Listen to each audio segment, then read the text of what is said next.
Hello' guys, Mahamrityunjay মন্দিৰ নগাঁৱত আহিলোঁ আমি। খুব ভাল লাগে, সুন্দৰ পৰিৱেশ।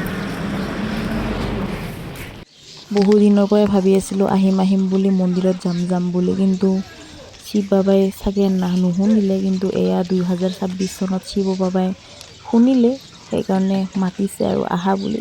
চ' এনেকৈ আহিলোঁ আমি মন্দিৰত এইবাৰ 2026 চনত। প্ৰথমবাৰ আহিলোঁ এয়া মৃত্যুঞ্জয় মন্দিৰত, খুব ভাল।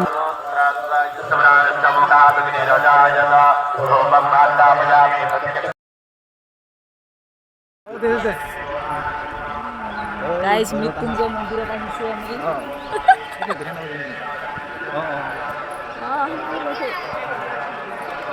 কেনেকুৱা লাগিছে আপোনাক আহি কেনে? বঢ়িয়া। মানে বাবা যে দৰ্শন পালোঁ, সেইটো মানে বাবাক মানে ধন্যবাদ।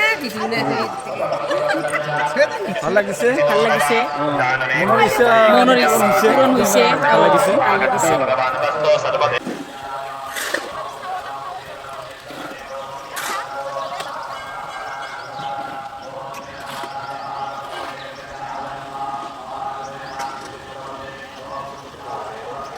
আহি পালোঁ মন্দিৰ, পূজা দিয়া হ'ল আমাৰ। এতিয়া অকণমান ভিডিঅ' বনাই আছোঁ। আমাৰ হ'ল পূজা দিয়া। হয়।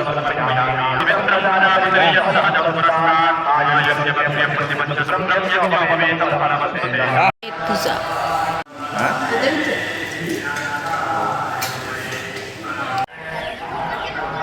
ৱাও, ইয়াতে খুব ধুনীয়া সুন্দৰ দোকান বহুত আছে, ভাল লাগে। পৰিৱেশটো বহুত ভাল ইয়াত। মন্দিৰৰ পৰা আহি কেনে ভক্তসকল খোৱাত ব্যস্ত। ভালেই লাগিছে। ইয়াতে আমি খাবলৈ লৈছোঁ গাইছ। বৰদোৱালৈ গৈ আছোঁ, ক'ব লাগিছে ইয়াতে। ক'ৰ পৰা আহিছে বা?